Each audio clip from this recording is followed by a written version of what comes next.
All right, so we'll talk about Blade episode one. So apparently, Marvel Comics made did a collaboration with some anime producers in Japan. So in that collaboration, there was X Men, there was Wolverine, and there was a third one. I don't remember the name. And Earl, which was the very first one. I don't remember its name.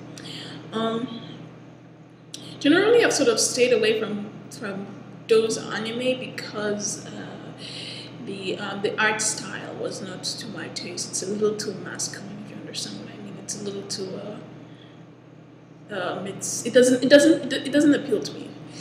Um, but I took a chance with Blade. I was like, okay, watch it. I'll forget that the drawing is sort of ugly. But I suppose it's a little less anime like and a more and a little more lifelike. But still, it's still ugly. Yeah. But anyway, so we start with Blade. It begins with Eric Brooks. Well, I would at least give it one thing. It's an anime that stars an African American as a lead. That's I'll hooray for black people in anime. I give it that. So there is that. The opening song was very action filled, like exciting. It prepares you for an action filled anime. So you have Eric Brooks. His mother was killed by his mother was attacked by a vampire, and she was pregnant at the time, and it turns out that her baby is Eric Brooks is half vampire, half man, which somehow means that he can walk in the night. He can walk during the day, but it's not clear exactly what the vampire part is about him. Does he still need blood to survive? Is he immortal? That sort of. So it's not. I was not exactly sure of what exactly was the vampire part of him, but he so pretty much he has a chip on his shoulder and he wants to kill the guy who killed his mother. Yeah, all this guy stuff. Um, so it starts action filled. First of all, he saves a. Um, First of all, he saves a guy from getting chewed up and chomped out by a female vampire, and then he finds a lead to this. Apparently, the guy who kills his mother has four fangs as opposed to two. I don't know where that comes from, but I'll give it the slightest. I thought we all had four incisors. But I thought we all had four canines, one on the bottom and two on the top, but whatever. Um, and one of the vampire, as he's getting his shit knocked out, and his fear leads him to tells him about this boss guy who's supposed to give him the lead on the guy who has four fangs. And then we cut to a female vampire hunter. Her name is Makoto. She hunts vampires with her dad. She looks like she's not very much to look at, but she kicks ass. That's a good thing. She kicks ass, and she also has a feminine side to her, so that's also a good thing. And she's not a simpering female, so that's a good thing. It's a good balance. I like it. So she goes to I guess it's a nightclub where vampires go and trap unsuspecting humans, i.e. girls. Um, as they fight. So the boss of the place, what's his name? Radu.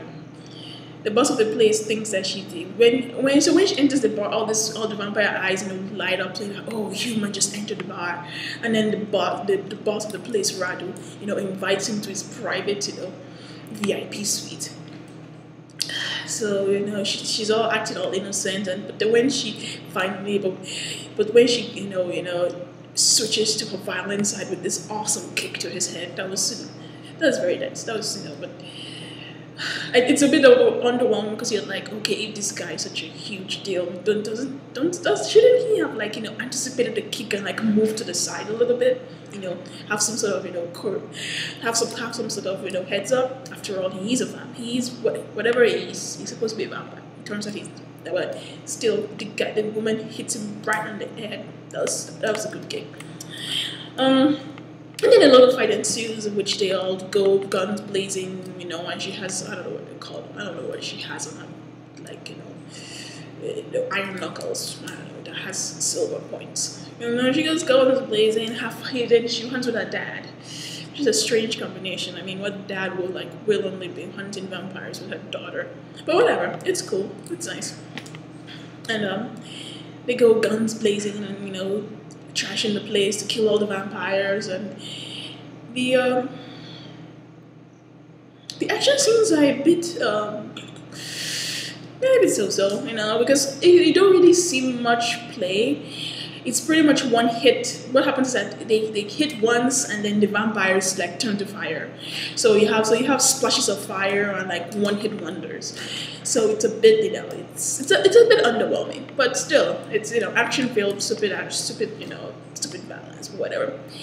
And then it turns out this ragged guy was not really a vampire, so the silver doesn't hurt him. He's actually a werewolf. Dun, dun, dun. I'm like, okay, whatever. And but then he morphs into this huge thing, which, like, this woman could not possibly be able to fight. And then Eric Brooks comes in on the scene, the man who is going to save, maybe not save the girl, but the man who's going to save the day and, like, and get the business of killing people done. What can I say? It's a bit over the top. I guess personally, I'm not so much of a fan of vampires evil thing. Vampires are this sort of thing because it's a little bit alright. Yeah, I understand. Sure, whatever. I don't know. I guess I have something of a Twilight, a little bit of a Twilight sensibility from Twilight, and also reading all the Anne Rice books. And like, I don't read the books are terrible, but at least from the movies and stuff, the vampires have a little more personality than just blood-sucking humans, blood-sucking demons. And of course there's a bit of a divide, right? There are those who prefer their vampires to be all like evil and shit, and then there are those who prefer their vampires to be a little bit more to have a little bit more personality and a little bit more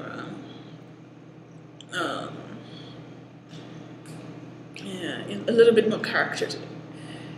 But whatever, I'll give it that. It's a nice but that's just my but it's a nice show with good action sequences. So if you're looking for like it's a good show in a series. So I don't begrudge that. So what do I say? I think maybe I'll watch 1 or 2 more episodes, because the masculine feel is a bit it's a bit it does not draw me in. Like, I see all these action sequences and I don't feel excited. That just has a thing. I see all these people fighting and all these people doing anything, and it's not exciting. And I suppose it's not exciting because I am not rooting for the characters yet. So maybe after 1 or 2 episodes, then I might feel a bit more engaged to be excited for the action sequences. The good thing about the reason I love Japanese anime so much, especially the shonen stuff, is like the fight scenes. You're right there, rooting for the good guy to win. You're right there, like it's so emotionally and so. They're so angstful, like you won, Naruto, of course, if it's almost like Naruto or Bleach, it's sort of like, it has an emotion in there, but this one, it's a bit, I don't feel the emotions yet, so, I don't know, 1 or 2 more episodes of this, and then we'll see if I like it. But